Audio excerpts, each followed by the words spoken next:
This morning I was thinking about the concept of investments.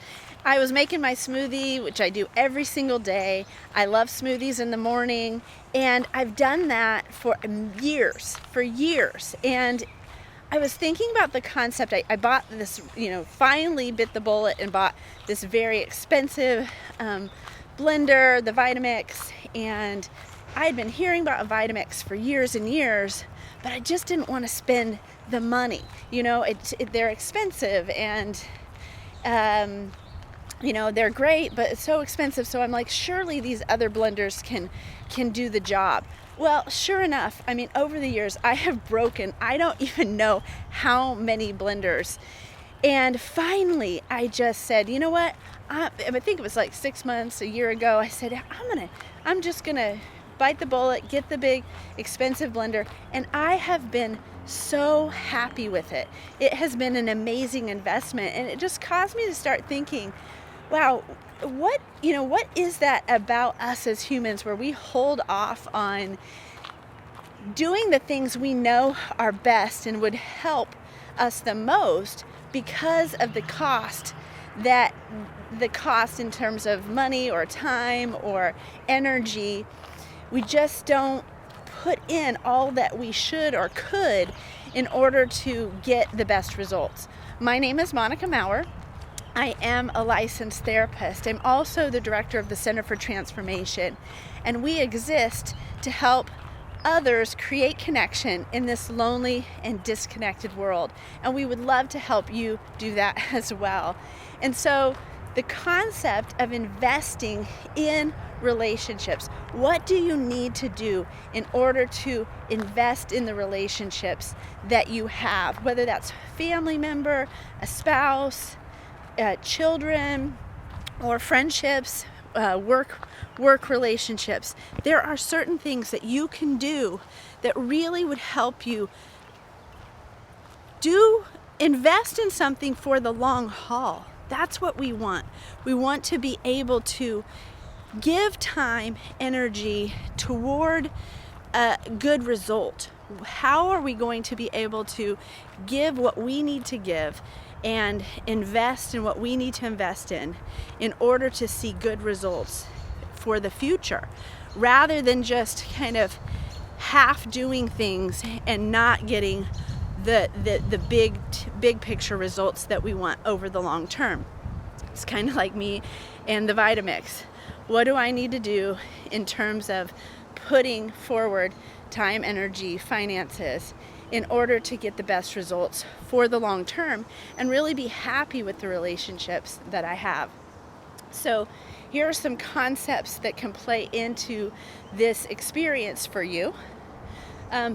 Big picture concept number one is this idea of believing in yourself and investing in your own emotional, psychological, spiritual health.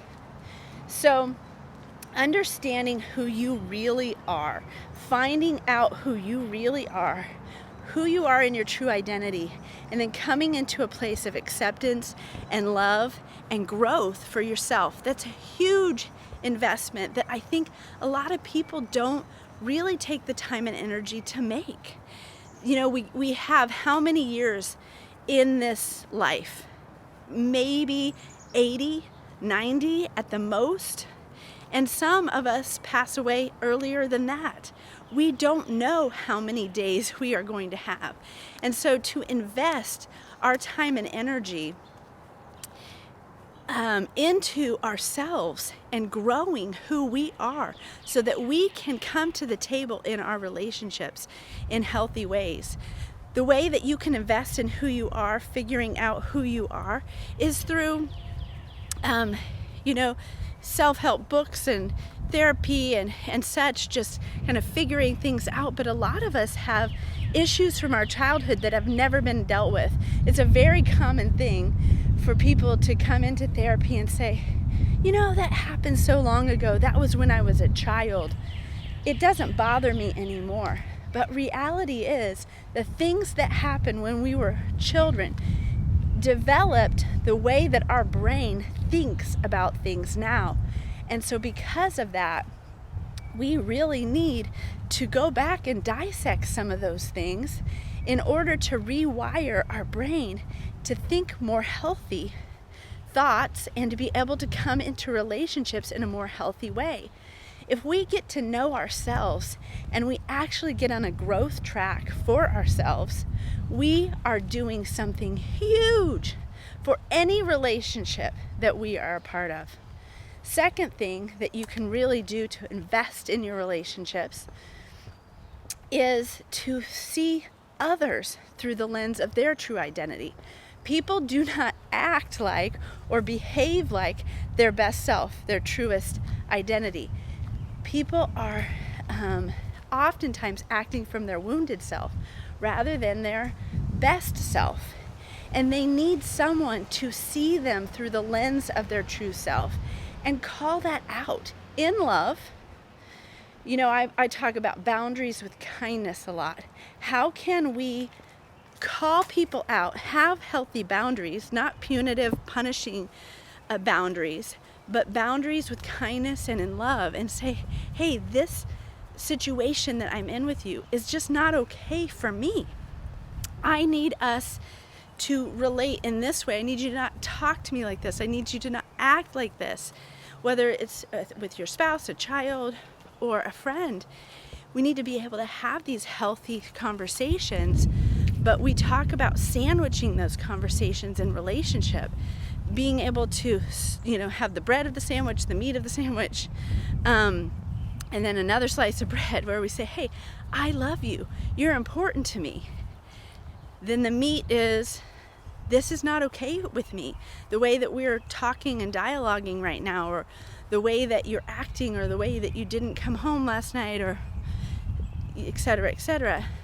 And then we put the bread on the back end of the sandwich and say, and the reason I'm even broaching the subject, or even, wanting to have this conflict resolution with you, is because I love you and I'm invested in us, and I want us to last for the long haul. I want to invest in you, even if that's uncomfortable. So it's really important to do. And a lot of times in relationships, people are avoidant. They just don't want to, or they ignore, right, the situation, maybe disconnect from the relationship completely when it gets hard, rather than staying in and fighting for the relationship and making it worth it, right? And so I know in my own life, there's been plenty of relationships where I thought, this is just not worth it. I don't know if I want to do this hard thing with this person. We're just not getting along. Maybe I can start something new with someone else. But I cannot tell you how healthy and happy I have been in terms of meeting people and connecting with them and growing in relationship and staying in relationship. There is nothing better than to be able to say, I have been friends with this person or for blank and blank years. I have been married to this person for this many years, and we have really invested in each other. We know when you have been with somebody in a friendship or in a dating or marriage relationship for a certain number of years that you have really grown through hard times. There's no doubt. So the third thing that I'll mention here is this idea that if you're growing in your best self and you are calling out and seeing the best self in your friend or your partner or your child, another really important thing that you can do, wow, the sun is bright here. A really important thing that you can do is to really be tender to your own weakness and the weaknesses of others.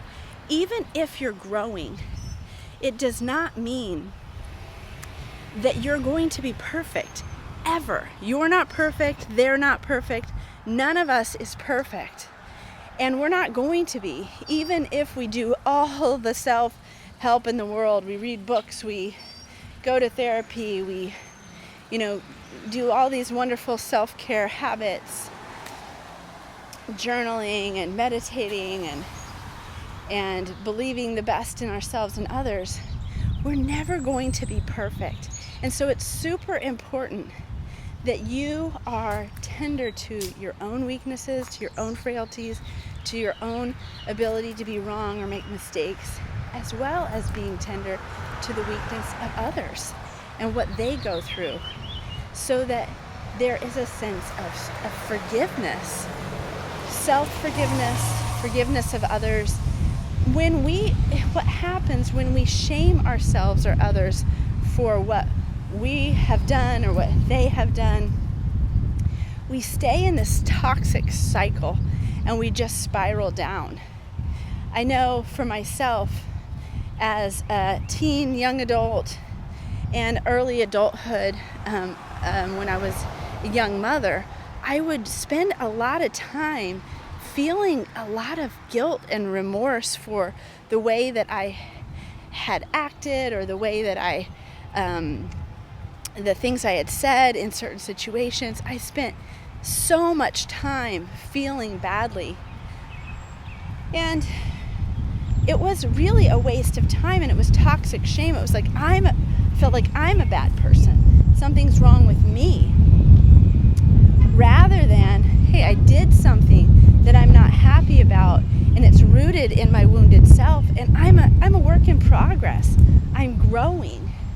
I'm trying to do better, and I'm going to have failures along the way. So I need to be patient with myself and others so that I can feel a healthy sense of remorse in any given situation. Guilt is an adaptive experience. Healthy shame is another way to say guilt, where I'm looking at myself and I'm saying, hey, this isn't the person I want to be, but this is who I truly am, and I'm going to do my best to